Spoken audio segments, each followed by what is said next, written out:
as, let me put my video on because I always get in trouble for not doing that. There we go. Yes. Yes. Yes. They said, you didn't put your video on. You didn't put your video on. Yeah. So, I mean, just very grateful that what was expected didn't come to pass. Yeah. And we were quite lucky in the South. We normally are not. Yeah. Of course, there were areas like Woodland and things like that that got affected. But, it could have been worse. It could have been worse. And the way that things were sort of, I don't know, being dealt with, it did create a degree of panic in a lot of people. I don't know what your experiences were, but there were people that they were filling up their cars with gas, and you couldn't get into the supermarkets, and there was a lot of panic buying. So if there was any positive to come out of it, I guess the economy got a bit of a boost. I can't think of anything else, It most definitely did. So yeah, I mean, I like everybody else, I was worried, but I mean, in situations like this where you don't have control over it, you just have to do what you can. That's best, drive safely, try and get home safely, look after your animals and your pets, and if you have elderly neighbors and things like that. So you do what you have to. But in South, we sort of was preparing for it, and in typical Trinity style, I think some people were a little bit disappointed. Yeah. And then you guys don't understand that disappointed. So where's the storm? Where's the storm? Where's the storm? I thought the storm was coming. So that's something else. yeah, I said, listen, you just be happy because it's not nice. We have seen what has happened to other Caribbean countries. And personally, I think that we are in no state of preparedness. Like other countries in the Caribbean are, smaller countries than us. I mean, their National Disaster Preparedness Month is a real thing. Yeah. I feel a little embarrassed to say that I'm not too. I didn't know that we had one as well. And of course, when they started to happen, I think it's May. I know other countries, a friend and I were chatting, I know the Cayman has one as well, and they take it very, very seriously. But I'm happy that, the storm kind of diverted and what was predicted, or there was no devastation. Right. Because after all is said and done, it's people's lives. Yeah.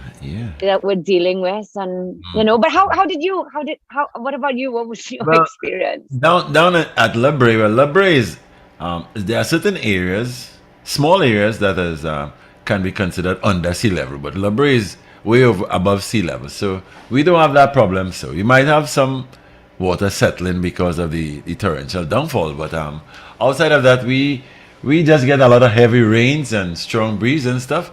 But then it wasn't all that bad as was expected, as you said. I too thought it would have been worst, but I think Barrackpore and San Francisco and Woodland and those places, as always.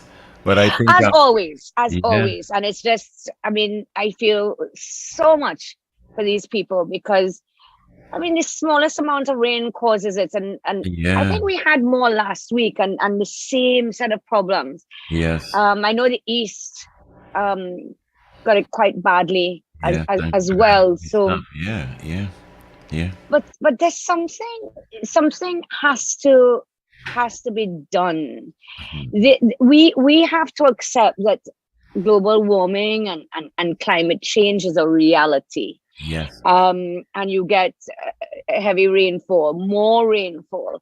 That is more, and drier periods as well. But it is a reality, and therefore we have to, I mean, in my humble view, now starts, if this is the new normal, that we will probably get more storms that could be coming towards us, and God forbid that any ever hits us. But we have to get things in order so that we become proactive, yes, instead of reactive. Yeah.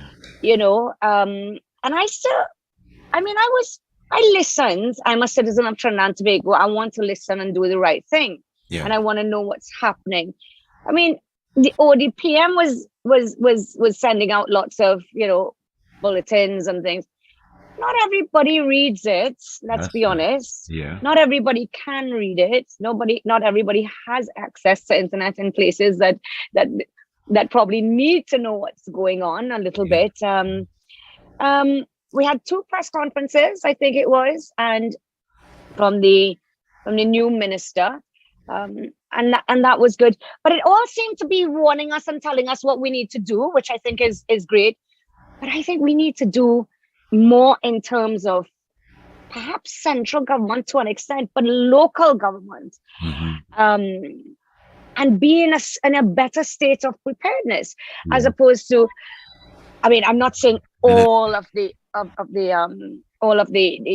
corporations didn't do well. I mean, some did, but I mean, we get to that stage where, okay, you can get sandbags or you can get that kind of things, and we'll help you out. But I still feel, and again, I'm not a specialist, so I don't know, but we have to look at this.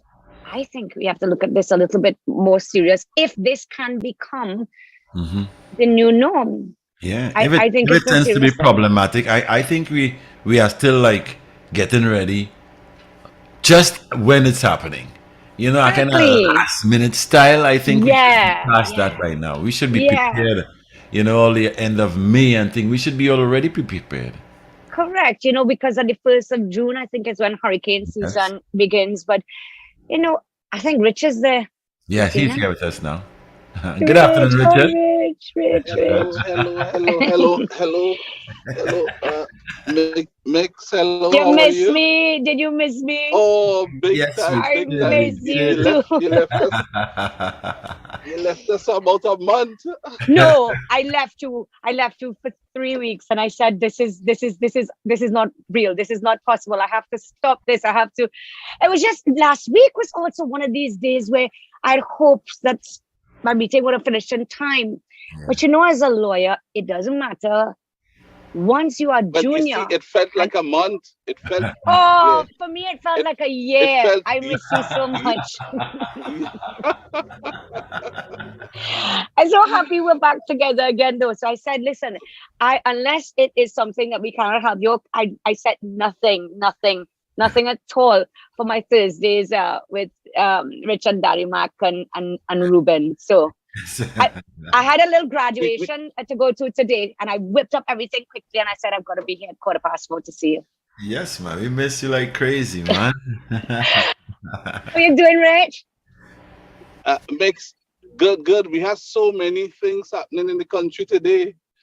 So naturally, our listeners would have wanted your perspective on some of those things, if not on all. I was waiting for you. Right. This thing with Mr. Amor, the Attorney General. What is your take on that? And it's so hard. So as we start, we just coming away. In terms of whether he should resign or not, I know that is something that the opposition has been calling for. My own thing, and I mean, I can speak as an attorney as well. I really feel that you have to have faith in these offices, and especially the Attorney General's office. I think you can form a cabinet with just a Prime Minister and Attorney General, so it's a very, very high position. And I think it sometimes isn't good enough to turn around and say, well, I couldn't remember. Especially now that we see coming out, and I knew a bit about those cases, coming out that, made like no case submissions, which is basically submissions in the court and things, and then saying I was only a junior attorney. And I think it's embarrassing internationally as well. And we could do better. Now, when Mr. Amor had come into the position, I had said, and we spoke about it, I said, he isn't a politician, and maybe that's a good thing. And, you sort of put your head down and do your work. But I think that a huge degree of confidence has been lost in the office and in him. And he really needs to sit down and think for himself, what is the right and responsible thing to do? Because as you know, Rich, and and Daddy Mark, every time we are together, we always talk about the failure of institutions. Things are not functioning, creating a sense of hopelessness within the country, and just feeling that we're almost falling apart altogether. So that was a really big one. And then you got the ruling against, quote unquote, what he was saying, not to go into too much legalese. But yeah, I was disappointed. At times like this, we now have a new attorney general. I just felt as a citizen, like we can't seem to settle down. We just cannot seem to settle down. And I mean, for whatever reason, we had a new attorney general, and that's okay. I don't know the intricate workings of what goes on in the government. I am not there. So they made their decision, and we were just hoping that things could move forward. But I think that loss of confidence in another country, let me put it this way, he would have had to resign. We also find a situation where nobody's taking on the opposition. So there seems to be just a set of additional noise that they're saying somebody else must resign, somebody else must resign, somebody else must resign. I think it is something that the Prime Minister is going to have to deal with. But again, Rich, because we continuously battle in so many things every day, not every week, we can't even keep up. Because there were things that I had planned, well, the week before was the holiday, but there were things that I had planned about 3 weeks ago for us to discuss. And that seems like 3 years ago, really, because so much continuously happens. But we forget. And even if we don't forget, I feel that as a country, we just have so much that we're dealing with and battling with, and I don't mean the Prime Minister as such when I say this, but I say as a whole, the lack of leadership. And again, in another country, I think Mr. Moore would have had to resign. I don't know what you think, Rich. If I had missed you. No. It's good to hear your uncontaminated contribution, because that's what I said when you were there. That was my position as well. Yeah. I think it's unfortunate, given that he's a new Attorney General. Yeah. And we felt he was a breath of fresh air, decent guy, comes across as a regular guy. Everyone talks about him quite highly, former president of the Law Association, so senior counsel. Yeah. But when you go before a court as Attorney General of your country, in a court in another country, and say, well, you can't remember whether you were senior counsel back then, at the time, when people are able to produce all the evidence.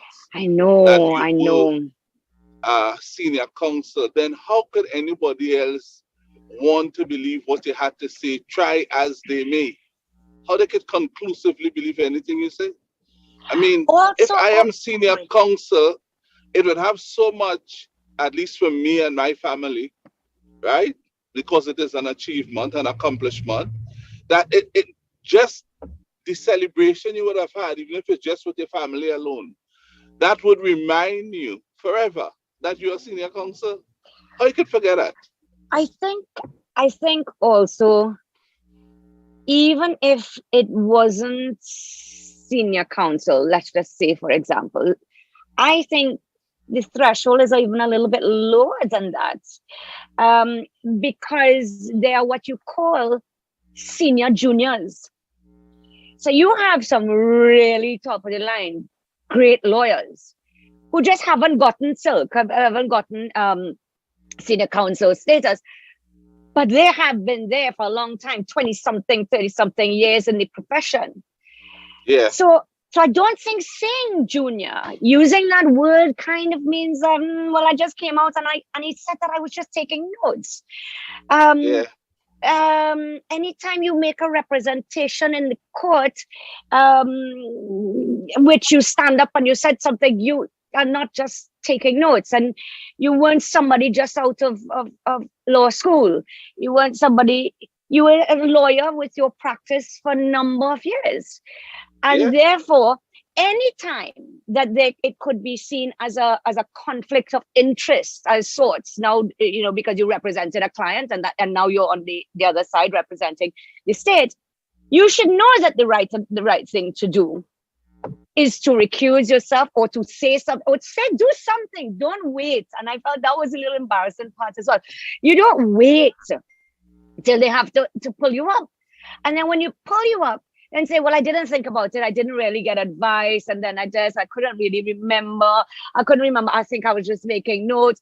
When you do that, and again, this is not, in politics, law, anything, for me, it's never a personal thing of how I feel personally about somebody. I'm just saying, in terms of even the office, I think it went into a bit of disrepute. And therefore, now you, putting aside this matter, you have lost the confidence and, to some people, perhaps even the respect that you had initially started with.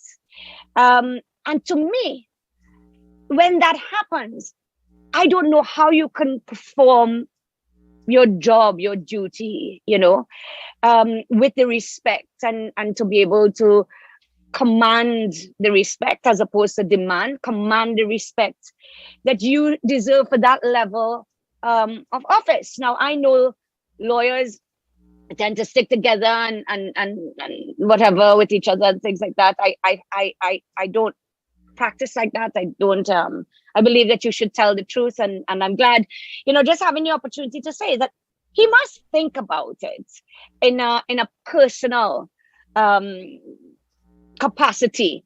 Forgetting, I'm sure the Prime Minister does not want any more, instability and things, but I would have, for example, I think it would have been a time to put my resignation forward, and I'm not saying that you have to take blame and say, I did this, and just say, for the office and its reputation, that would be the right thing to do. And I keep on saying again, Rich, that the citizens of Trinidad and Tobago have lost so much confidence in the institutions of the country that the more it starts to crumble like a house of cards, I think the worse things get. I think it's the harder it is to fix. And I think if he felt the need to, if not resign, let us say that's a bit too much. He might have a lot of things going on. It's easy for people to say resign. But I do think a little humility and perhaps apology, if I dare say that word, because politicians think that's a curse. A little bit of acceptance of responsibility, I think would have gone a long way. I think it would have gone a long way. I don't think everybody who makes a mistake, you can say, okay, you have to resign. And so I don't know what is the right thing to do. I would have asked myself, I would have spoken to my family, and I would have weighed the pros and the cons and made that decision. And again, I'm not in his position, so I don't know, but I do feel, it would have gone a long way. And I think that the population, which is a very understanding population, would have accepted that.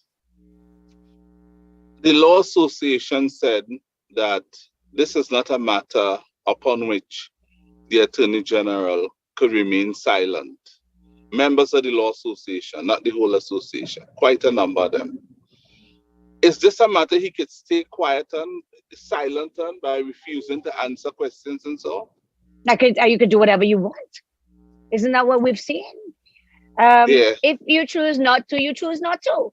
Should you? Would it have been a different outcome or reaction? Were we in another country? Of course. In other countries, Rich, there are mere allegations which have not even been proven. Allegations, and people, heads roll, that kind of thing. He's the head of the titular bar. He's the head. So, so some of the members have now written and they said, he can't stay quiet. But I get why. Who says that he can't? He could stay quiet. He could do whatever he wants. Isn't that how we operate? in Trinidad and Tobago. So yes, But he is that says right? absolutely not.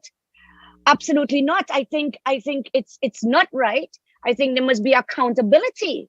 We keep on talking about that. I think there must be transparency at all levels, at absolutely all levels. So no, I personally, I don't think it's right. I think something should be said.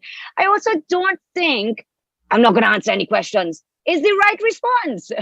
you know, and sometimes, don't get me wrong, you could be doing a press conference, right? And you really don't want to take the focus off of what you're saying. There's a way I think you can do it instead of shutting it down and looking like you have something to hide. We are already a very suspicious population.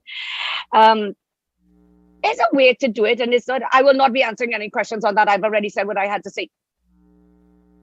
Well, for me personally, I thought that was what the press conference was about, which is why I even, took me time to sort of listen. But none of this is right. None of how we function is right. That is why the population feels the way it does. That is why the population does what it wants to do.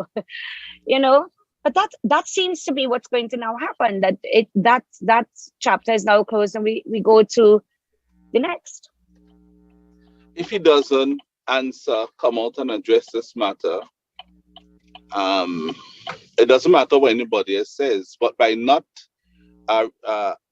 openly addressing this matter, one could conclude then he's contributing to the same thing you are talking about, Mickela, which is the country's in need of repairs, and not everyone does what they want. And so by him doing the same, he's not fixing the country. He's not helping to fix the system.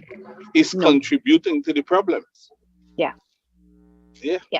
I support what you say. I think he should come out and talk. And most politicians do. Now I will, but what I want is, I always say, you've got to give people a fair chance. Yeah. I really think you have to give people a fair chance. I think enough time has now gone.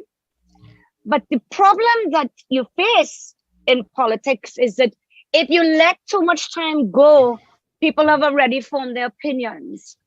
Yeah. And so many other things would have been said in between there. And things that may not have been true. Yeah. And by you holding on to the office, you are attracting onto the office some comments that ought not to be applied to that office holder, and by extension, the office. And by allowing that to happen, you're really reducing what the office stands for and what it ought to represent. And that's highly unfortunate. And I don't think anyone should allow that to happen because they may want to hold on to office. I think you're supposed to respect the country, respect the people in the country, respect the office you hold. You brought this upon yourself. And you know it has a political dimension to it. You're the Attorney General of the government, which is one of the dominant parties in society. It's only obvious the next dominant party will not accept that. So by allowing this to happen, you're letting them just run with it and say things and not giving yourself a fair chance. Yeah. But we have an arrogance when we get into to government and power. Yeah, to office, there's an arrogance. And you don't realize, almost like you're answerable to nobody, but you're answerable to the people who put you there. Yeah. And I say, when the government does its job, when it works, it is not doing you a favor. You elected them and they got office to do their job. And when people are not doing their job, they get fired, don't they? Yes. Or they get disciplined, or they get a warning, or some kind of thing happens, right? Yeah, I agree. But there is nothing. There are no repercussions for anything, absolutely anything. And again, I think there's a huge issue about it being so many things happen so quickly, and every day there's a new issue, a new bacchanal, a new allegation. And that is because we govern in a cloak and dagger way. We don't govern with accountability and transparency. And what I say is right is right. And if I want to do it, I'm going to do it. And that's not the way it's supposed to work. That's my humble opinion. You are there to serve the people. And in a way, it comes across as disrespectful, you know? And so many people felt that was not his style before he got in. You know, he felt that he was so cool and humble. Yeah, and I thought so myself. Yeah. I don't know him very well, but I think he's a cool guy, you know. Yeah. So it was surprising that he could come across as he did. It was shocking to people. No. Let's put things into perspective for a second, Rich. Remember, if you're not a politician, sometimes, you know, he may have turned off and says, you know, look, I don't really want to talk about this, so I don't know. But I couldn't find, he's an educated, experienced man.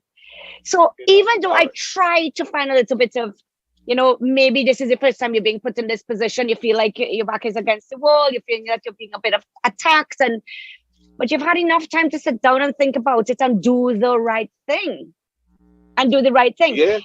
And the thing is, this isn't an allegation. This is what he said, which makes it even more painful. And it's on record. It's on record. And people ridiculing you. They're calling you a dishonest person now. You know? You have some people and people who were the clients, I think, but I didn't read it. Some of the clients saying, but you made big submissions in the case. You did. And then you came and said, well, all I did was take some notes and you know, I didn't see myself, you know, I wasn't senior counsel. And I just think it went downhill very, very, very fast. And sometimes I wonder, you know, who's advising? Who's advising? And I think that people in Trinidad are getting fed up of the arrogance or the perceived arrogance of politicians. You know, it's like, you know, where's the humility or where's the kindness? Or, you know, I doing this for you. Be grateful that I am blessing you with my presence. It's kind of, you know, but when people don't respect you, they're not going to listen to you. Yeah. When they don't believe you, you're not going to command their respect. We are in a system that doesn't work. And when you get a new person who is not into that whole political, horrible thing that it is, again, you say you use the right words. To me, you know, it's a breath of fresh air. How can you now change or attempt to change the system or do things a different way with any degree of credibility if you so choose? If he's retained, it would be very hard for him to succeed. He has already defined himself now in office in the shortest possible time. People defined him first when he got in. They say he was a nice guy, honest, decent. Oh, he would be so much better than Alwari. You know, humble guy, bright fella, someone everybody respects. The only person I was happy was probably Faris. You think Faris looking better now? Faris is there like, this is good. No, I'm only teasing, obviously. But yeah, people defined him and now he's defined, you know, himself. He defined himself. People defined him so, you know, in a way they defined him so pleasingly. And then you out of the blues, you came and throw that away and redefine yourself in such an unpleasant way. And now you're seeking to hold on and perhaps reverse what has happened. It won't. And let me tell you, it personally saddened me. And I have looked at it through his eyes. Let's look at it through his eyes. Let's just assume what he was saying, he really believed it, which was he couldn't remember. Well, I want to tell you, if I think that side is worse, you know. That you couldn't remember. If you couldn't remember. I prefer to believe he being dishonest, because if he really want me to be, everybody knows, like 10 years ago, I became senior counsel, 15 years. Believe he can't remember. Then he's crazy. Well, the thing about it is, and I don't want to get him in any trouble, but the thing about it is, every year, as an attorney, every year as an attorney, you've got to pay your fees, right? And your fees is dependent on how many years you've been called to the bar. So if you're 5 years, I think it's between 5 and 10, and then over 10 years. So it increases your fees basically, and then that you pay to the law association. And then if you're senior counsel, well, you pay even more. So when was it? We had to pay, I think the fees were in September. I think you kind of know. I think but let's say that he thought it was 10 years instead of 14. I think when you're going to make these kind of statements, you got to double check. I would double check, that this is right. This isn't some anybody kind of, doing a witness statement. This is the Attorney General of your country. It is a very, very high office, a very powerful, very, very powerful office. And I think he missed the ball on that one. And something needs to be done. But then again, our attitude in Trinidad and by people who have power, opposition governments, anyway, just in general, when you have power, you just seem to treat people with disregard. And what people don't understand is when you treat people with kindness and humility, and you're honest and you're straightforward, you get a lot more done. So I think that is something that needs to be addressed. But I have to tell you, I don't think it will. So that is my Debbie Downer kind of comment. But I don't think it will. I mean, I don't know, Daddy Mark, Rich, what do you think? Do you think it will? Do you think that it is something that's going to come back up at all? Or something that will come back up. But do you think the resignation will come back up, or that you have yes. And do you think anything will come out of it? Eventually, if enough pressure is applied, because it's hard to be Attorney General. Just picture the settings in the House. You stand up to talk as Attorney General, and people stoops and walking out and saying they don't want to hear you. I mean, that alone. They say, I believe nothing, and say, I believe it. Yeah. Madam Speaker, I believe nothing, and you're looking to walk out. And I could see the opposition doing that. They will. They will. If I was in opposition, I'm being honest, if I was in opposition, anytime you get something, I'm gone. As you get out there, Madam Speaker, I would.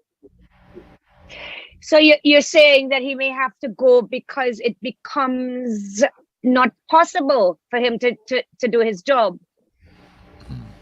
Is that it, Rich? Are you thinking? Richard is probably trying to change across to his iPad. I kind of hear it like a little cardor. So I said, yeah, he's coming out to try his iPad and all kind of thing. But I don't know. I think if it becomes impossible for you to do your job, I mean, Parliament is all but one aspect about it. But let us remember that the Attorney General pilots a lot of bills.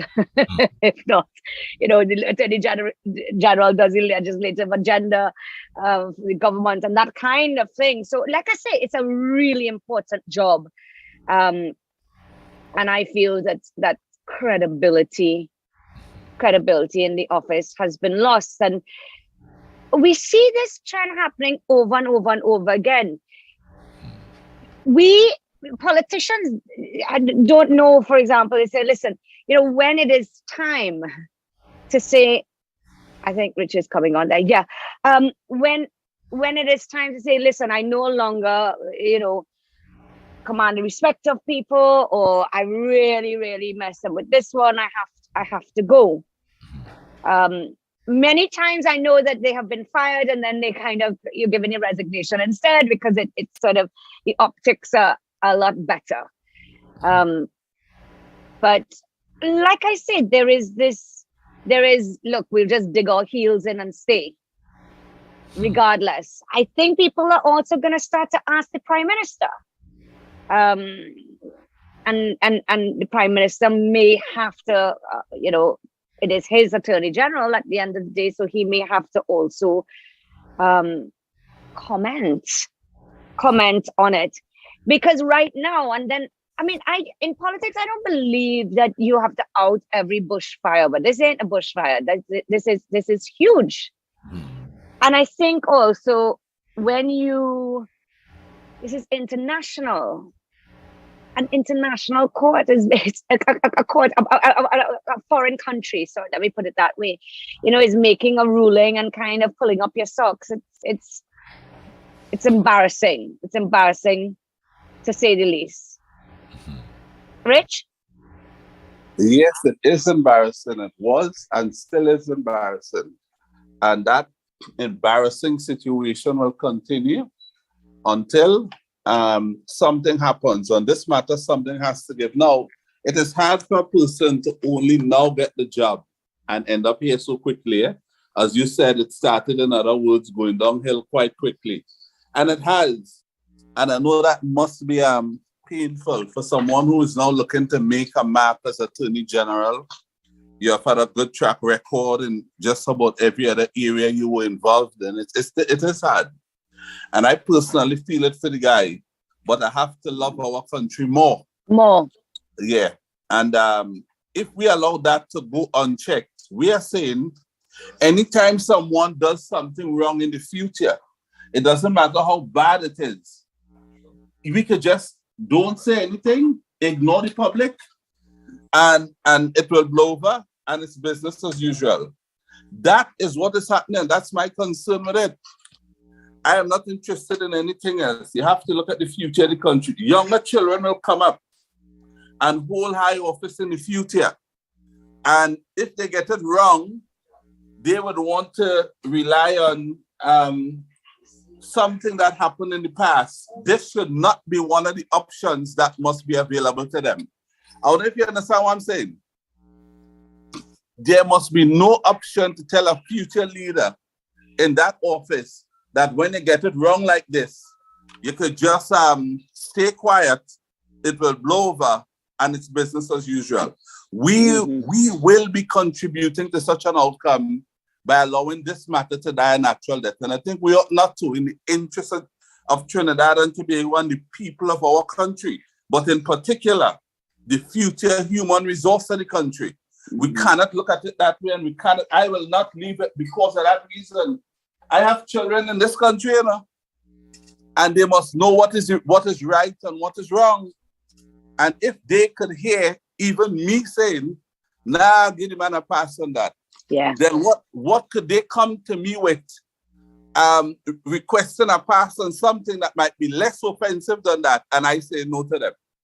It cannot be. So we must have standards, and I'm disappointed in the gentleman. Do you think it's a hard call for the Prime Minister to fire him, or it's an easier one for him to resign? I think who is going to do it is, they're going to be talking to each other.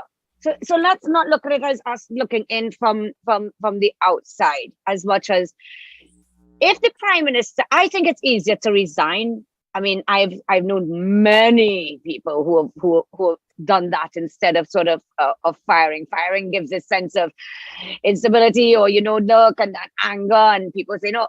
I think resignation comes across better, and I think you can have a smoother transition if somebody resigns.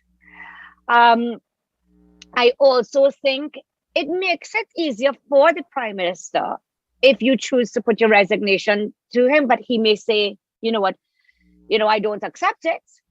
But I'm sure it's not that they don't like each other. They've had an argument and you said, right, you've done something wrong, I'm going to fire you. But, as the leader, you have to make decisions. And perhaps like in any other business, that is exactly what government is like. You just say, AG, this situation, this is what it is, this is what's happened. And I think that is the best thing that you should do. And it would be the Prime Minister to say that if he is not forthcoming himself to offer his resignation. And like I say, I think the country will get over it and we'll put someone else. And so we always, I think when you have to weigh out the pros and the cons. Closing your eye doesn't make it go away. So you have to say, keeping this situation going where people are talking about it and we are talking about it today. Or shall we, continue? And how much does that hurt the office, the government, and perhaps resignation? How much you will say, our next one had to resign. I think in the last government, something like 29 people, I don't know who got fired, who resigned in the Senate and the this, and that's part of life. But you have to do something, especially if it keeps on popping up and he's unable to function within the position because he has lost that credibility. And going back on something that you said, when you said, I have children here and we have to say that up and coming politicians of the future, that they have to know that you can't do this. But because it has been done so often and for so long, Reg, that's now become part of our culture. It's part of our culture to ignore and hope it goes away. It's part of our culture to say, I have said what I had to say. You either accept what I had to say or you don't, but we have work to do. I think that has to change. Again, public pressure is one thing, especially if you can't function as best as you're supposed to be functioning in your job. But it is our political culture of this wrong and strong thing. I said what I had to say and that was it. But if we look at it in a business context, if your boss came to you and said that, and you said, well, this is my explanation, that's it. Anyway, I'm going back to work. They'll say, wait, hold on. Come back a minute. That's not acceptable. And maybe we are now at the stage, if he has thought about it, if he thinks that he's doing the right thing, and if he feels that he doesn't have to resign, and as you said, he's just come into his new job and he wants to make changes, and it's not going to be a feasible thing, I think the Prime Minister needs to step in. I don't know what you say, but... No, of course. Something has to give. The Prime Minister wouldn't want to demonstrate that he doesn't have confidence in his Attorney General so easily and so quickly. So I think the Prime Minister is doing the correct thing by holding his hands and allowing it to be his call. And also hoping that no one would have to make a call. If I was Prime Minister, honestly, I'd be hoping that it just blows over and we continue, because it's not easy to get an Attorney General. Because that person going to end up knowing so much about your government, what you're doing, and this and that. That is a position where you need to trust the person complicitly. And therefore, it's not an easy pick. He has several attorneys in his cabinet, but that doesn't mean he's so close with them that you'd want them to be the Attorney General. He may have to look outside again. And I am certain. And it's hard. And I am certain he'll prefer not to have to make that call. But once the pressure continues to be applied, he would have to bring himself, because there's only so much you'd allow your administration, your government, to take that daily hit on, So, and for one person. So you'd have to tell yourself also, this guy, he didn't run, he didn't face the polls, people didn't elect him, So how come you could allow a government that you campaigned for months, before you won the election. In order to win the election, you come and allow a selection that you made cost you the entire administration going forward. So this is where they say when it comes down to brass tacks, he would have to sit back and work it out and say, you know what, I like him. I sat quietly long enough, but there's only so much we could take. Every day we suffering a hit every week, and it seemed to be snowballing. And as such, we would have to cut this thing. So what we need to do, call him to a meeting, talk to him, and find a nice exit strategy. Say, that's how it works. That's how it works. Your family gone away since you became Attorney General, and they're missing you. And you need to join them urgently. I think the Minister of Agriculture did that recently. Well, I know that. Oh, you're right. Yeah, that's exactly. And then he didn't leave. So I'm just saying that. I know. But they could come up with some kind of explanation to say why he's leaving, but it has nothing to do with what happened in the Miami court. It was right, or in that matter. It has nothing to do with that. No, nobody would believe that. But when he's gone, they may continue arguing and hitting the government for another week for saying it has nothing to do with that. But that will quickly pass away and move on. Bottom line, the bigger problem, they were able to deal with it. So I think the Prime Minister is going to come around to that at some point if the pressure continues to be applied. It's only so much you can take. It's only so much you can take. And I think it will then start to infiltrate, and it will start to come and start to affect the Prime Minister. Yes. And then they will start to say, oh, you can't control this and you that. You have to decide. That's what being the Prime Minister, that's what being a leader is. You have to make really tough decisions. It's not about personality and who you like and who you don't like. It is what is in the best interest of the country. And the government. And at this time, I feel he's going to have to make a decision. And look, things like this happen all the time, and I feel for him as well, for the AG, but you can make it a little easy for the Prime Minister and say, PM, well, I feel that this is detracting from the work we have to do as a government. We have a lot that we need to do. We have a lot that we need to focus on, and perhaps, to avoid this dragging on and on and on and on and on. Here's my resignation, but that's also not the easiest thing to do. I wouldn't, as a citizen of Trinidad and Tobago, I'm not a PNM, but I'm a citizen of Trinidad and Tobago. I wouldn't like to see a firing situation. Oh, so I fire you. I don't think it does good for anybody. I don't really like the disruptions, things going on, crazy as it is, everything falling apart. So, a nice little smooth transition. But I tell you this as well, Rich. The hardest thing is to find good people. Agreed. When you find them, they don't want to get involved in politics. That's what I'm suffering from right now. Everybody wants to help, but they want to help quietly. Don't say I'm helping, eh? They're worried about victimization and discrimination, and the state is the biggest employer, so who ain't gonna get a contract, or who would lose their job in the ministry, and that is what it is. And those are genuine concerns, eh? And I agree with them. So there's no way that I will say to anybody, listen, come on, you have to be brave and you have to stand up. And I understand, because I've seen when repercussions have come to people. So again, finding somebody for that job. Yes, you might have a short list.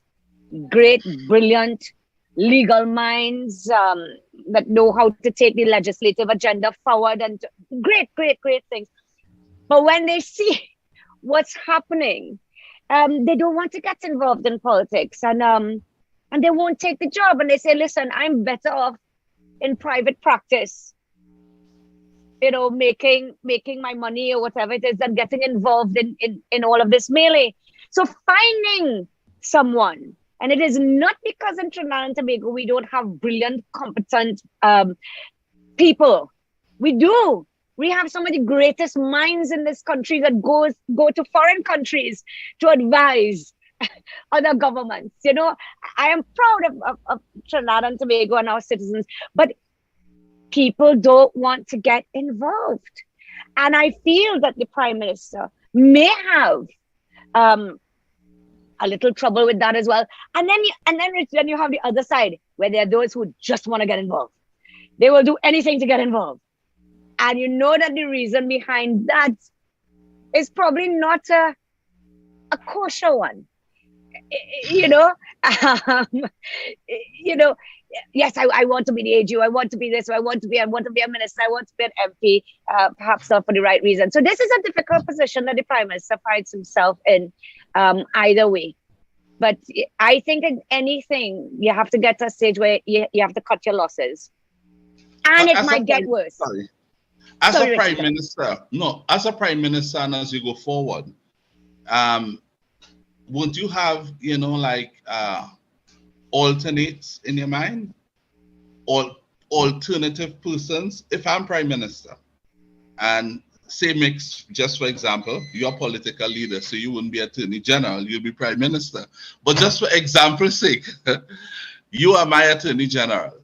Sounds good, Rich. Sounding good. I think so. Well, it could be the other way. But I'm saying, you're my Attorney General. While you are there and doing a good job, as Prime Minister, I would want to look at other people just in case. What if for some reason you get up tomorrow and say, I really can't take this anymore? You understand what I'm saying? I can't. Or illness. What about people getting ill? Illness. Yeah. Well, since I used you as the example, I didn't want to talk about you didn't want to use that. Okay. Yeah, right. So I said, so I just don't want to do it anymore. You just don't want to do it anymore. And you're standing firm by that. There's nothing the Prime Minister could do to change your mind. And then they tell the Prime Minister, I'm giving you 1 month, to find someone else. I can't just pull out on you like this. But family matters, and it's been a troubling thing for the last 6 months. I've been trying to make it work. I don't want to lose my family. I can't go any further. And then the pressures of the job, and I can't see it becoming any easier. So I really have to, it's better pull out for my own sake and family, and that kind of thing. You can't, as a Prime Minister, start looking for a new person at that time. I don't think he's in that position, though, Rich. I hope he is. Oh God, I pray. Yeah. I think you have some short list. I think for everybody and every ministry. I would think so. Yeah. I hope. You might see signs. In other words, since this matter started with him, for if he didn't have someone else, from the moment you heard the opposition leader when she's the one who was, they say, bust the mark. That's the bust mark queen. Yeah. From the time she bust the mark, because I heard it on the news, and they run her song bite. Busting him out that the Attorney General lied and he was caught lying and all that kind of thing. Right away, if I'm Prime Minister, I pull it off my list to see. Just in case. And I tick it off just in case this is the next person I'm looking at, followed by this one. I would look at it again and give it some thought. I might scratch off that one and say, no, it's the one below. And talk to people. And so by the time as this thing is going on, when it's time for me to talk, by then I would have spoken to the other person. Say, listen, you see what happening? I may have to make a call in the not too distant future. Would you be willing to accept, just in case? You follow what I'm saying? And have that person. If tomorrow I know I'm going to make the call, I'm calling you tonight or tomorrow or this evening. Tell you, listen, I'll be making the call tomorrow, so I wanted to meet me in President's house. You understand? I have to. Let's hope nobody's delivering anything on the day. That's it. I send an outrider there for you to pick you up to make sure I get you there in time. And so as I make the announcement, the government cannot stand without an Attorney General. As I make the announcement, the Attorney General, the new one, is sworn in right away. So I would hope, at least if he didn't have a list before, since the mark was bust, if I may say so, he started compiling one, and by now he should have who is the leading person on that short list he has. And by now also, he should have at least spoken to that person twice by now to make sure You understand that? You inform the person, they say yes, they may want to inform their family. You have to have a second conversation with them where the families give them the green light to go ahead. So that I know definitely my number one choice after him is most readily available. You follow what I'm saying? Yeah. So I know it's a hard call, but I will hope that he has done that. For all you know, we talking here, he might have told Mr. Amor already, we can't go on like this, eh? Give me 2 months. You had to deal with this for 2 months till I find someone. So while we are here, the Prime Minister might be having, you know. And that is why I'm very, very careful when I make a statement about something. I'm not one of these people who jump on bandwagons, because sometimes you talk so fast and it come back and you look stupid. My father was the Prime Minister, and I know these things are not easy. And I know there are sleepless nights. And I know it's plenty of work and these kinds of things, and I know he's not in the country. I think the Prime Minister is coming back today. And he may have everything set out, because you cannot keep out in bushfires. When are you going to get a chance to govern? Yeah. When are you going to get a chance to govern? Like I say, for all we know, and, because we're just speculating, the AG may have gone and said to him, listen, I think this isn't going to be a tenable situation, or just say, listen, I did not like what's happening. Before any damage goes on to my private practice, let me just go back to that. This is not for me. So it's really a matter of time. But Rich, my concern is always this. You have so much mark to bust, and they have so many things that always going on. We sometimes I describe it as, in the Gulf of Paria, just keeping your head above the water, because there's so much drifting in the Gulf of Paria. The head above water, because it just keeps coming at you, boom, boom, boom, boom, boom, boom. The amount of things. But this is a heavy one because it is the AG. And like I said, you can form a cabinet with the AG and the Prime Minister. And that alone tells you how very important that position it is. An AG is here. There's another angle, that we could consider as professionals. When you have been getting rid of Mr. Alwari as Attorney General, their leaders would have said to him, I wanted to play a local government role, so I'm making an adjustment, right? Mm-hmm. So in relation to the Attorney General office position, I want you, I think you're the best person to put on the ground now. You have high energy level, plenty people like you in the country. At least that's what I'm thinking. That's how it comes across from time to time. I don't think that's the truth, but if you know what I mean. I think plenty ladies still like him, I must say. Some ladies. But, I think so. So he probably said, listen, you go on the ground, you go out there and represent local government, because a local election we're running into. And then I would find somewhere for the person who will be Attorney General who would be replacing you. So I'll make an adjustment after the local election and bring you back. Now, that's not too remote that a conversation like that may have taken place. So that if that did take place, that puts the Prime Minister in a bigger hole now, because the Attorney General, former Alwari, might be thinking, well, I'm all over the place, a cleaning drain and doing my part. I'm on news almost every day. Every night about his storm has been produced. Now that this opening has been produced, that is really my thing, bring me back now. Yeah. I mean, we're going to tell me now. So to bring someone else in now, it doesn't make sense bringing someone in now to tell them hold on for 3 months, and then you make another Attorney General switch. That'll be 3 Attorney Generals in a space. But I also think if you bring back, I mean, it's high level politics we're dealing here now, Rich. You and me, we're like, if you bring back the Attorney General that you had moved, when you bring back Faris, let us say, that now looks like if you made a mistake. Yeah. So I think that is very difficult. Because of what has now subsequently taken place in terms of the Miami situation. It'll be like, oh gosh, I do the wrong thing. Let's bring back. And then I don't think that makes the prime minister look good. To me, it looks like you're not really sure what you're doing.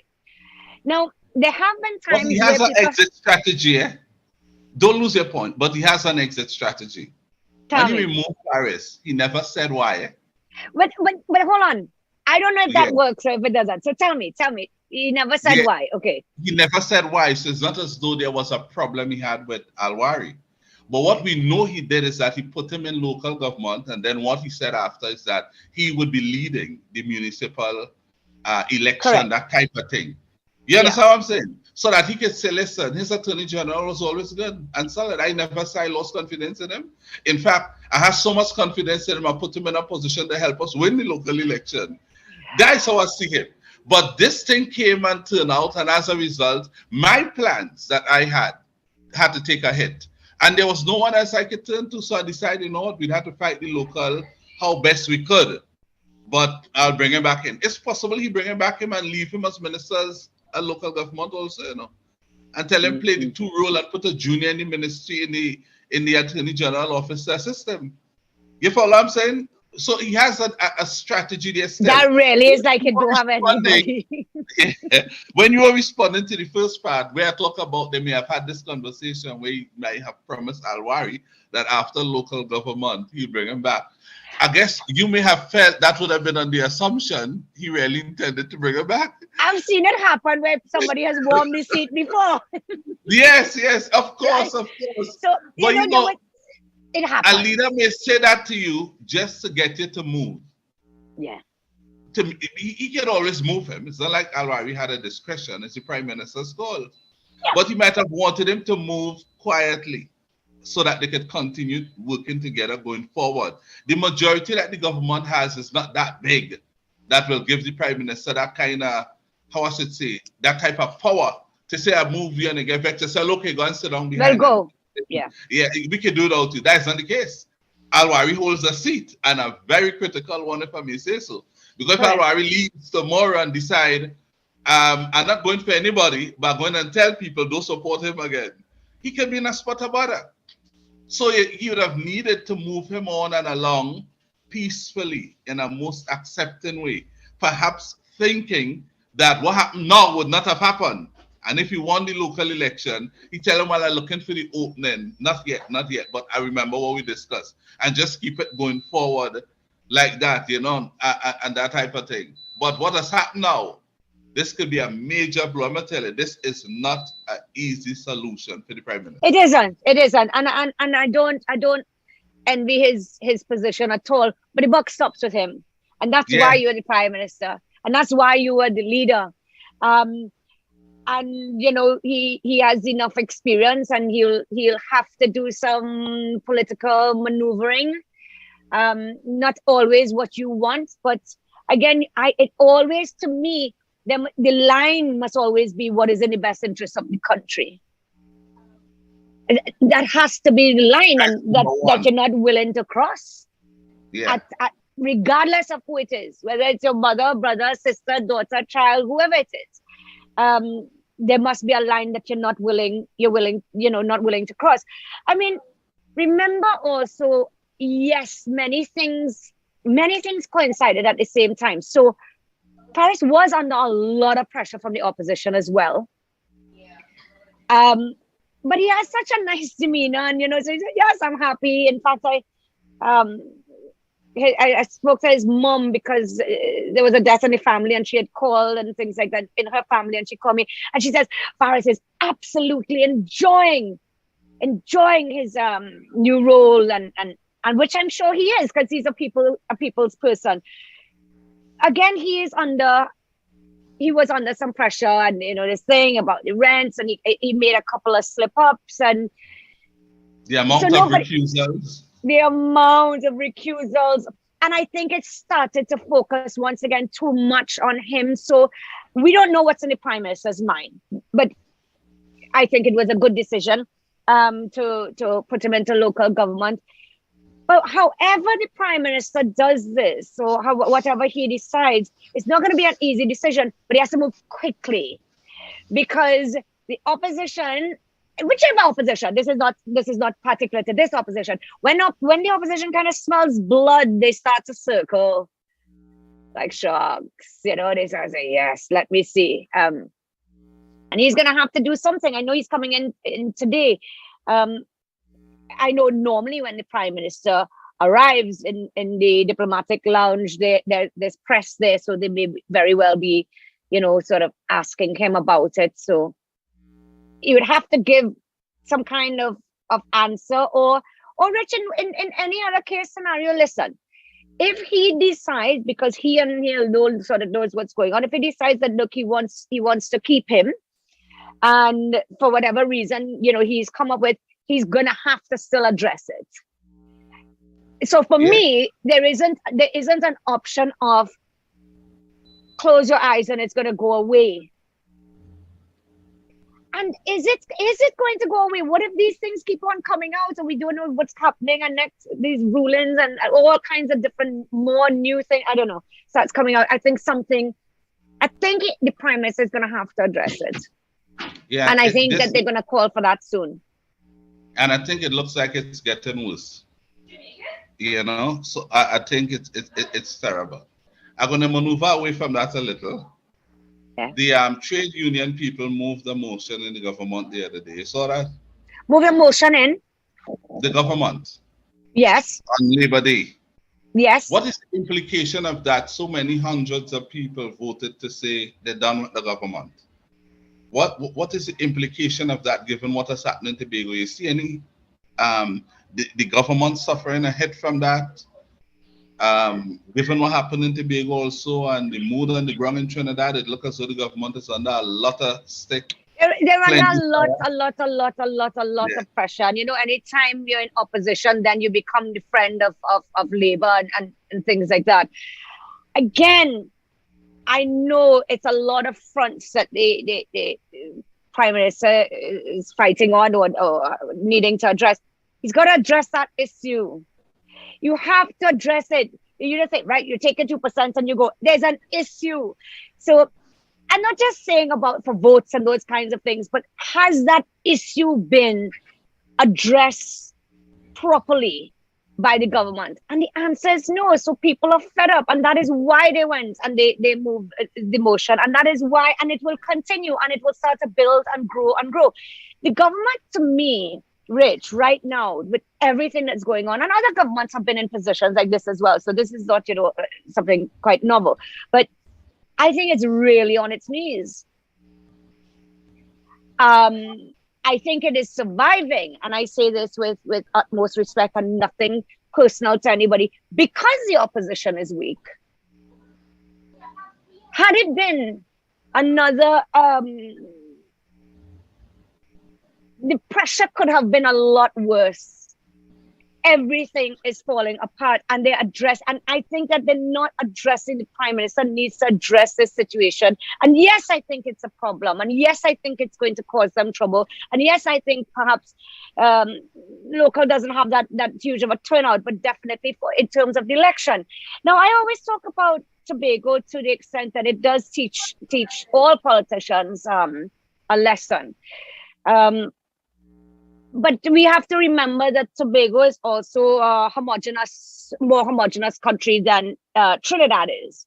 But what we can take from it is, when people get fed up, they're ready to move. And I think people are fed up. And I think people are really fed up in Trinidad. And it is the first time for me that I heard so many also young people who never really cared about politics, literally just saying, I'm fed up, I'm fed up, I'm fed up. I'm fed up. I have never seen, Rich, and I was going to tell you this, but I didn't see you last week. Within the last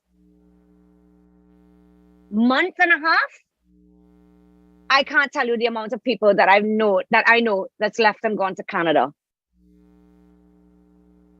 I tell you, because of the economic, economic thing, but most of them have young kids. Right. So they're also young enough to sort of say, listen, I'm going to go where I have 2-3 jobs. I could fight it out there and do whatever I have to do. But no work, no jobs. Everybody is being impacted. And people are fed up. And the worst part is they don't think anything is going to change. And they say, would I leave? No, I wouldn't leave so and so, but I'm going to for my children. And I think it is going to continue. If they don't do it, who would do it for them? Yeah. And I think it's going to continue. Yeah. So we're looking at now the economy. We're looking at the situation with the trade unions. We're looking at the situation with the Attorney General. We're looking at the situation where people just want to work and there are no jobs. We're not seeing any solution. We're not seeing any plan. We're not seeing any short-term, worse yet for long-term vision of what we expect to see the country, how we're going to see it, what is the plan? And when we have the plan, how we're going to see it through to fruition, to give people a sense of hope. You're seeing nothing. So you're feeling that we're on autopilot. So we're feeling like the kids are home alone and the parents have gone out. And there's just chaos. Rich, you would have seen what's going on with crime. I can't tell you the last time I, on a personal level, felt so scared for my personal safety. That's what. So it's everything. It's crime, jobs, economy, education. People are fed up. They're fed up. No, they are. And it's a tough situation that the government is faced with. It's a tough situation for any government to try to get over. And what is even worse, even if the government makes good decisions now, as you have said, there comes a time where people just get fed up of you. Even if they make good decisions now, the people may not have the focus and attention to recognize it for what it is, a good decision. It is almost coming to a point where people saying, I don't want to hear him anymore. I don't want to hear anybody from the government. And that is sad. And you know what we do? We vote out, We don't vote in. We vote out, Yeah. And whoever the closest competitor is, they get in. They will declare victory. Default. Yeah, no, they're going to say it's victory. It's a victory, yes. But they wouldn't say how. You know, exactly, because they voted them out, yeah. Yeah. And that's just a very, very sad situation. Look at what has happened to add to the economic problems. I don't think you were on since what we witnessed with the people who turned out for Royal Caribbean. You saw that? Yeah. I actually was in Port of Spain that day. So I passed by Napa and saw it myself. How you I did not know what it was. Because I said, that can't still be that people are going to look for jobs. I did not know if it was a day party. It didn't really look like that. People weren't dressed to that. I didn't know if it was a religious gathering. I did not know. I couldn't marry into my head, and I call a friend, that the amount of people I saw, you know how big it is, how big Napa is. And there were people outside going for a job. That said everything to me. It broke my heart, and at the same time it made me angry, because I keep on saying people just want to work. They want to work. People want to work. You saw that. There were women, there were men, there were young people stand up in that hot sun, and I said, wow, I couldn't figure it out. I said, what is it? Is it still that they're taking people in for the jobs? Could that be it? Lo and behold, I spoke to a friend of mine, and then I saw it on the newspaper. I saw it with my own eyes. I was working in Port of Spain, and it was, I felt sad. People were there, they said, from in the morning, way before. They were waiting, 4 o'clock, 5 o'clock, all kinds of things in the morning, for a job, because they want to work. Why are we not creating jobs? Why are we not looking? How do we intend to create jobs? That's what people want to hear, Edge. Yeah, but to me, it also, you're right, that's what I want to hear. But when you're the minister leading this and directing people to Royal Caribbean or whatever it is, to do what the government should be doing for the citizens, that is not one of our local... I didn't even bother that. I was the lowest points that I felt. That's shameful. Sorry. Yeah. No, it was. You actually, the people whom you are representing and who voted for you and your government, you're directing them to go and fight. Imagine people going for a job and it had cuss out with people and the line, and this is the time you want to put on the best side of you, and you are cussing out outside because you understand what I'm saying? What would cause someone to be going for a job and behaving like that? Absolute desperation. Desperation, yeah. Absolute desperation. And I'm saying the policies of this government seem to have given people two terrible options. Either you go and seek to pursue a career of things that are inconsistent with legal operations in this country, or you go and prepare yourself to chase after a rubbish truck and have meals on the tree. You understand? And you're conditioning poor people to not have hope for something better. You're conditioning them to no longer dream, to become something to which they can work towards and improve themselves. Because fighting to work on that cruise ship is fighting to go and clean the ground. It's fighting to go and clean, and I mean disrespectfully, to do the cleaning up of the toilet area and to make up beds and to serve people. Within it, you might get 2 or 3 supervisors, 3 positions that may require supervisors. But the vast majority of them, they are those who spoke on the camera. Labor. It's just labor. It's just labor. There is no career people pursuing. And then you have politicians coming out to say the crowd is that big because people want to see the world and they want to. Please. Listen, I spoke to some people. You have to leave your kids. You're leaving your kids because your mother or somebody looking after your kids, because you have to go out there and work. Don't tell me you don't know. And if you don't know, you don't deserve to be in government then. How to create jobs. Come on. No, I'm not accepting that. And we should be ashamed. We should be ashamed. So all the people, oh no, you could probably get another job, but it is labor. That's all it. Labor, cheap labor. Why? Cleaning the deck, cleaning the this, changing the sheet, doing this, but you want it because you want a job. Yeah, you want and to they don't work. get to come up with both, No.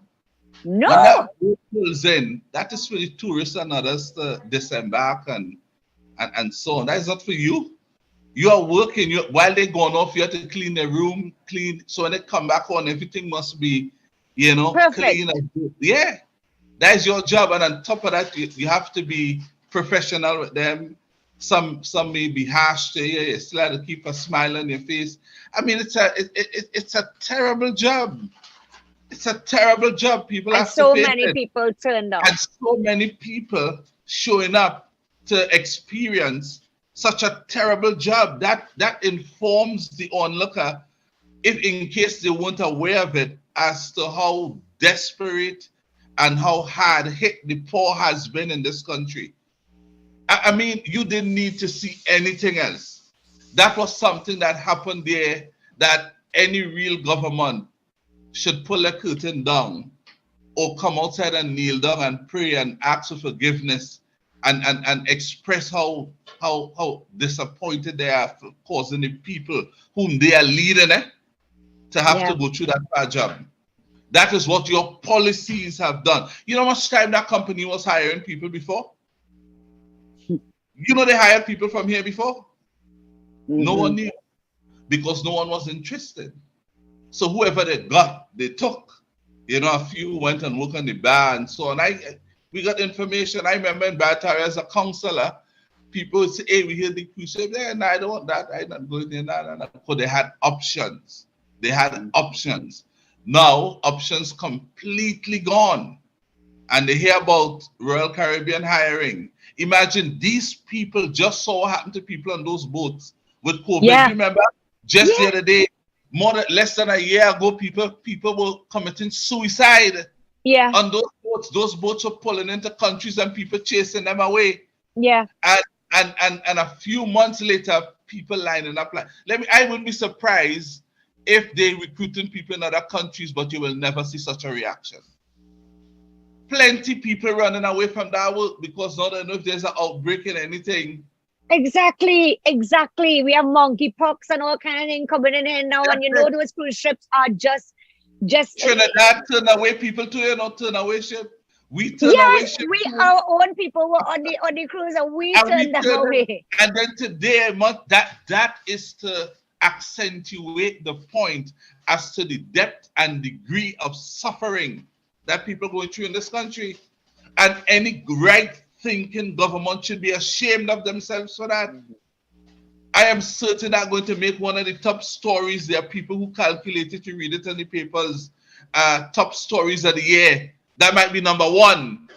The extent of impoverishment that people have been led to in this country over the last 5-7 years. It's horrible. And we keep on blaming. All of a sudden, COVID has become the excuse. But I said COVID, and it is my belief that COVID only worsens an already bad situation. No, everyone, you're right.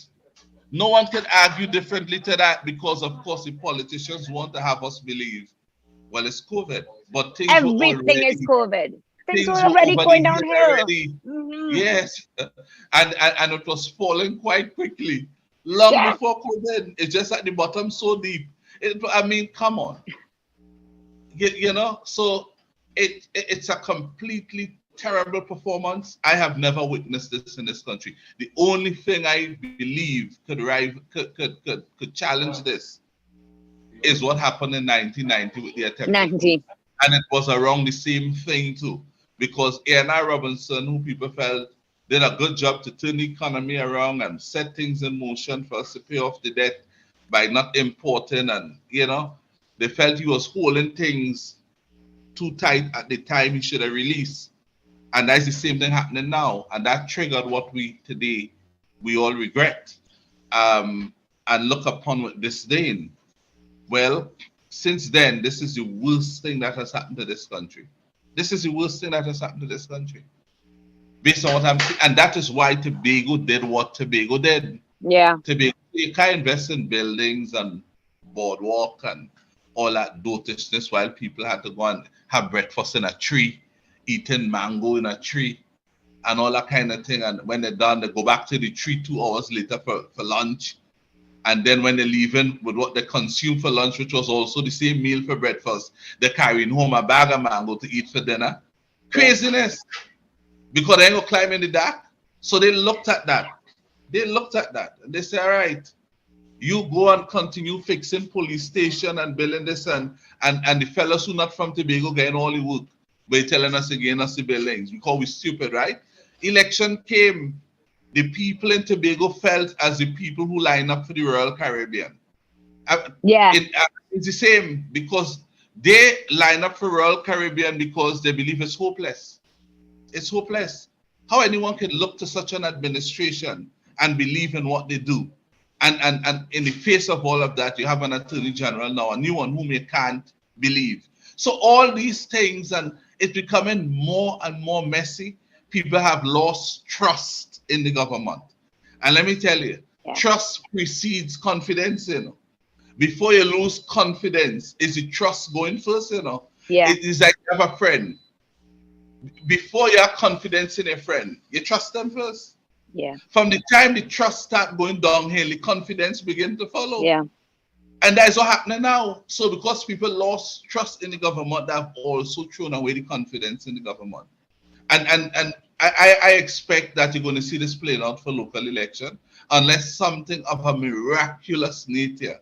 Something has to happen. Probably a war may have to break out in this country, and the Prime Minister himself will have to come like Alan Schwarzenegger or what's his name? Rocky Stallone and lead the military, and he's the one who rescued Trinidad and Tobago. And at the end of the day, say, no, we stay with this guy. Anything short of that, I expect terrible, terrible times for the government. Terrible, terrible times for the government. And that is sad. Highly unfortunate.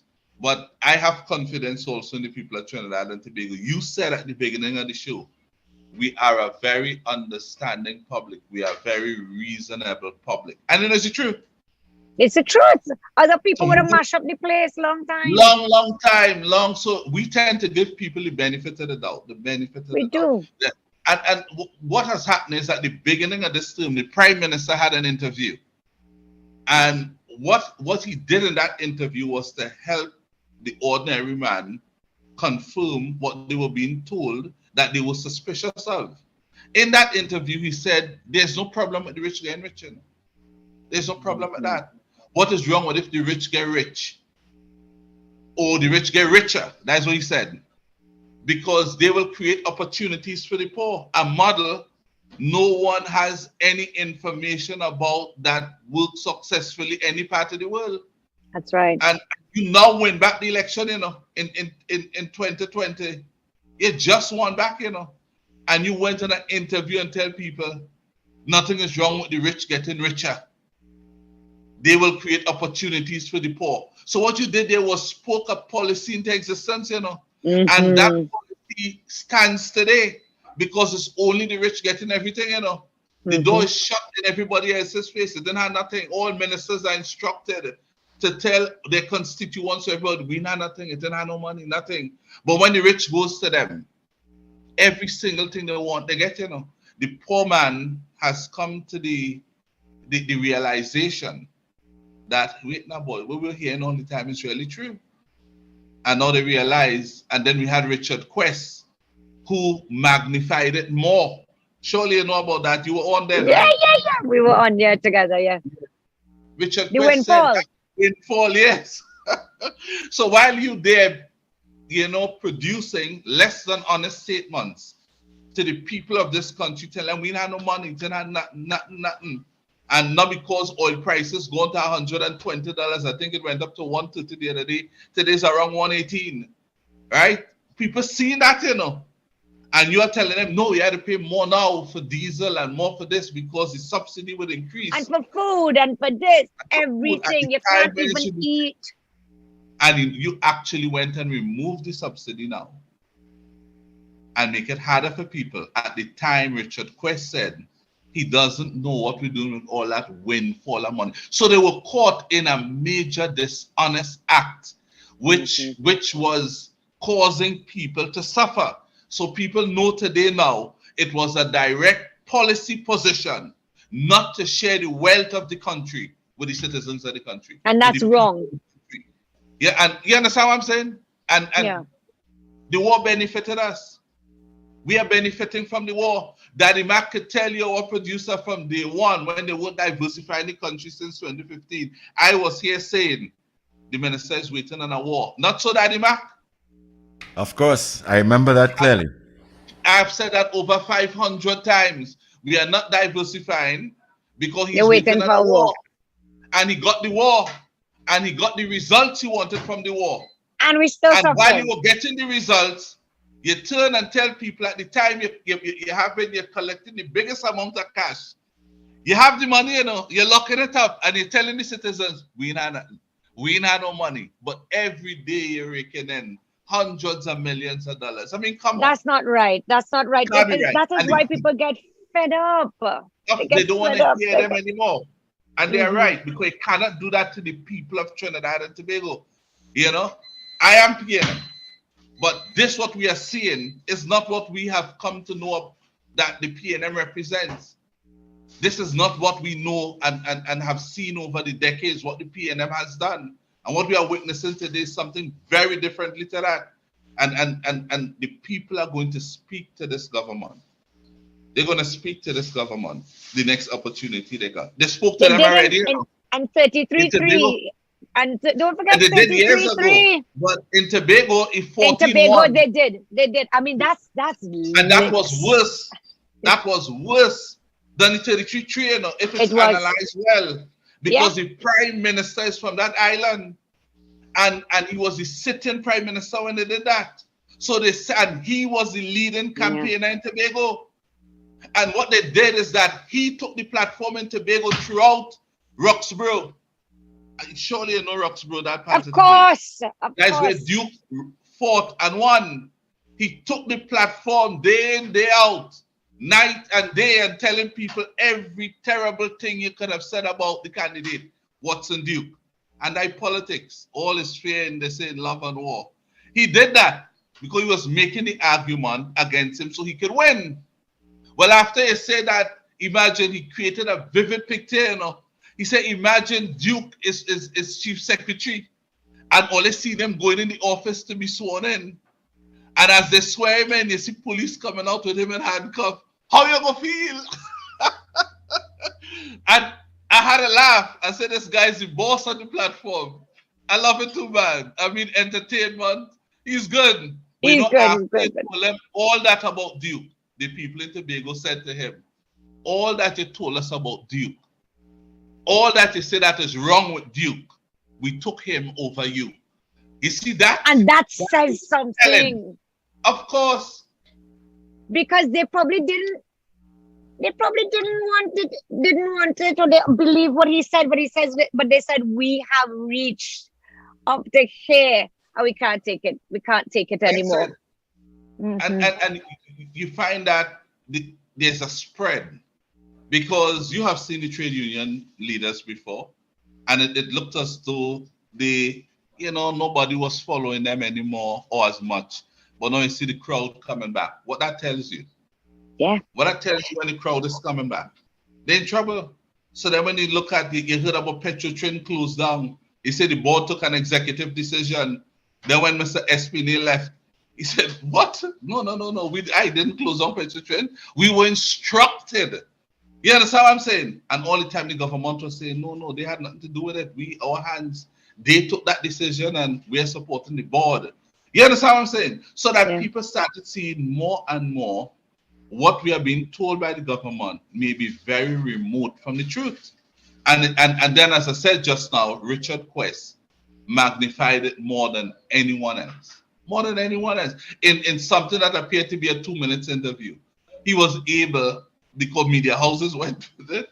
We went with it. We said, oh God, what we were saying all the time that I can tell you, we said, it could just happen there. The point we were making on a daily basis, because I was here all the time saying, the government is 2 budgets away from spending $500 billion, right? They have money. And then Richard Quest showed up, I tell you. So who didn't believe, they start believing now. So now the government, they didn't want to give any increase. Now they are forced into a corner to give the increase. How much? Well, we wait and see. I believe if they give the people 30% increase, when the time comes to election, and so people would still say to them how they feel. Because like I said, the prime minister would have to lead this country out of some battle, and he had to do it literally, physically, in glaring view for all to see him at work. Anything short of that, I see major trouble. As if that he would be a better comeback kid than Bill Clinton. Bill Clinton. He'll be a better comeback kid than Bill Clinton. I don't see it because where I stand, I am saying it right here. There's very little he could tell me to convince me about his policies going forward. I like him, I like how he speaks on the platform. I view him as a family man. He's a nice guy. He's leading our political party. I have no problem with him. But his policies, nah. And because of those policies, I have a very different take on his leadership style and the way he has led this country. I have a very different take. And where I'm concerned, I see only curtains. I see only curtains. They have to make major adjustments in our party, because if they stay the course as it is, I tell you, I've already said it 2 or 3 times. He had to do something he has never done before. He had to do something we never knew he had in him for us to believe. I mean, that's something really miraculous, Because so much time has gone. 7 years. So a lot of time has gone. And people, I think that, they say, okay, well, the first 5 years is difficult. You're willing to make, especially if it's your party or whatever. And even me, I said, things are not always easy. It's a transition. And so you come in now and 2 years into it, something isn't right. It's not even midterm yet, You're approaching midterms, and look at what's happening. And the main reasons that people believe what they're hearing from the government is significantly remote from the truth. People don't want to hear again because they feel what I hear from you is not the truth. It's not just that it isn't, you're right, but that it could also be so far from it, So it's not to say you're given less than the truth, but what you give is very so close far to from it. The truth. It's so far from the truth, yeah. That I mean, what could have been further than what Richard Quest put out? Richard Quest is saying what you'll do with all that windfall of money. You understand? And the minister couldn't deny it. He said, well, we have bills to pay, blah, blah, we'll blah. always have bills to pay. We will always have bills to pay. We'll always have debt. We'll always have all of these things. That's life. But what are you doing with the money? So it'll never be the right time. It'll never be the right time to give people more. It'll never be the right time to increase people's wages. It will never be the right time for anything because we'll always have another priority, and the priority is not the people of Trinidad and Tobago. And that is when they turn around and say, you're not governing in my best interest later. That's what's happening. And that's where the people are now. The people who would fight to hold on are people who have to depend on the government for survival. And they keep on doing that. And that's the next one, keeping people in a dependency syndrome so you can control them. And that is our politics. That is our politics, and it's wrong. And that is inhumane, if you ask me. Terrible. When you listen to educated people talk today, young, middle-aged, I'm not going to, because the senior people have the political positions well defined. They don't want to know. It's either I'm PNM or UNC. They stay in the course. That's it. Yeah. So they're going too far to change. But the young and the middle-aged, when you hear them talk now, so many I speak to on a daily basis, I can't tell when last I hear somebody told me or in a conversation try to defend the government. I mean, things I didn't even think about. People coming up to let me know how bad it is and this and that and the other. I am shocked. Let me tell you something. And to see decent people, many of whom participated in favor of the government, today I'm shocked, and it's a terrible situation. It's an all-around terrible situation. But now we have a terrible tendency here to keep you way after 6 o'clock, and you are basically. That's okay. Thank you so much. We are 5:59. Mickela, give you the last word. Rich, after what you said, I didn't know what to say, boy. I'm thinking, I feel despondent. What do you do? Rich, while all that is happening, we do have another. We have another 3 years. I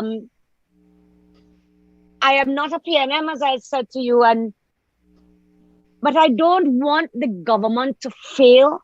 I don't know if that makes sense, regardless of who was there. Because when the government fails, it's the people that suffer. Yeah. I try to be optimistic as well. I know you're saying you don't want the government to fail more. I don't want them to fail more. I don't want them to fail more. But we're in a really, really difficult situation, and perhaps the time has come for change in some way or form, because as you are saying, there are people who are set in their ways. So that is my party, that's my religion, that's my life. But I think exactly what happened in Tobago could very well happen in Trinidad and Tobago. And I genuinely believe that in Trinidad, because it doesn't matter. It's more of an age group thing. Also, when you speak to younger people, when you speak to middle-aged people, and they are fed up, and they can think outside of the box, and it's transcending race, and it's transcending all these different things where people are just saying that they want better. People don't want to run from their country. And my thing is, what about those who can't? That's why I stick with the politics, Rich. That's why I stick with it. You have to give people an option. I think the time has come for that. And I know there are many different political parties, and we have spoken about this, you and I and Daddy Mac. But it's not just about having a new political party, I think we also have to have a viable option. Because people, and I say this, and my closing words are, don't think people are stupid. People are very politically savvy. They know what's going on. They're the ones that are feeling what's going on. And I think it's good. Give the government and the opposition a run for their money by giving people choice. And also, this country is so blessed. And I mean, I know we shouldn't say, oh, God is a Trinity, that's why the storm didn't come. But I mean, I was grateful because I prayed. I know how many people were in a position where they were very, very worried. But we are so lucky and we are so blessed and we have been given so much. We have to now focus on for the many and not the few. And that's all we've been seeing. The rich is getting richer, the poor are getting poorer. We now have the working poor. The country just seems to be going in a downward spiral. And again, like I say, giving people option is one, but we've got 3 years again. And I know some people disagree with me. Some people say it might be a shorter period of time than that. But I hope that the government gets its act together. We will be looking on, Rich, and we will see what will go on in comparison with the Attorney General. And if something doesn't, I too will speak out. I give you my word on that. Again, hear what? I'm just read a couple. After about 75, hear what two persons saying about. Just going the first two, and this is true. Noray, kindly tell Mickela she's the definition of a patriot, and we need more people like her. Next person, Richard, tell her that she has Prime Minister characteristics about her. You know? The cry down the place now. Well, I'll go to third. Richard, this is the second East Indian woman I can tell she transcends race. It's all about TNT and the determinant of our country. That's what I have, you know. So, I mean, great, because I have an app here and people, you know. So, great support for you, Mickela. Yeah, and, try. We have to try. We have to try, Rich. We have to try our best. But I mean, like I say, we are going down a very, very slippery slope very, very, very quickly. So let us hope that the government kind of put the brakes on a little bit. But like I say, who knows? He might turn out to be like Zelensky, Vladimir, and go and fight in the front line. You can never tell. You can never tell. But, you know, I think you will do well for our country. Mm-hmm. And I hope that you get back involved. I hope that you and your party, you'll get more people. I said earlier on, people are afraid to serve. I know that is true. It's hard. Said it's the challenge she had. Mm-hmm. Even to get good people to go on boards and all was a challenge. But try to persuade more of those people. Get your party out in the front line. You are here. A lot of people here, and they're happy because they are now, a lot of them now getting to know more about what, you know, makes up Mickela. And I think that is good. They're getting a better reading. And I am all getting a better reading on it, if you know what I mean. So I think it's good. And as you go forward, I see positive things happening for you in the future. You spoke about the people of this country. And what you were saying is that, in other words, we have patience. We are very fair. I think the time will come when they will say it's time for us to try Mickela. Yes. That's how the people of this country. Keep your fingers crossed. Yes, and work hard. Keep reaching for the stars, work hard. Continue to help people find solutions to the problem. You don't have to walk with the solutions in your pocket. We can help them find solutions for their specific problems and help those people move forward with their lives. And they will turn back and give you so much more in return for it. So you're sowing a very positive seed, Mickela. Look at what people say here. Yeah, thank you, Rich. Thank you, Daddy Mark. Thank you, Ruben. I endorse them all, and I can't wait to see you sitting in the halls of power changing the whole scenario for With Trinidad. Richard, he'll be right there with me. Right there with me. Well, makes if you take over, we have to have a conversation with our political party. I just joking. Yeah, take it easy. Take care. Enjoy the rest of the evening. I'll see you Okay. next week. Bye-bye, Yeah. All right. everybody. Yeah. Thank Bye-bye. you. And do Bye-bye. stay safe. You too. Bye-bye. Bye-bye. Rich, we got news right on the heels of a nice conversation. Yeah. Well, I tried to be on time. I know what happened yesterday. Yes, it was It's perfect. sad first. I mean, we ran up there so quickly, Mickela. She really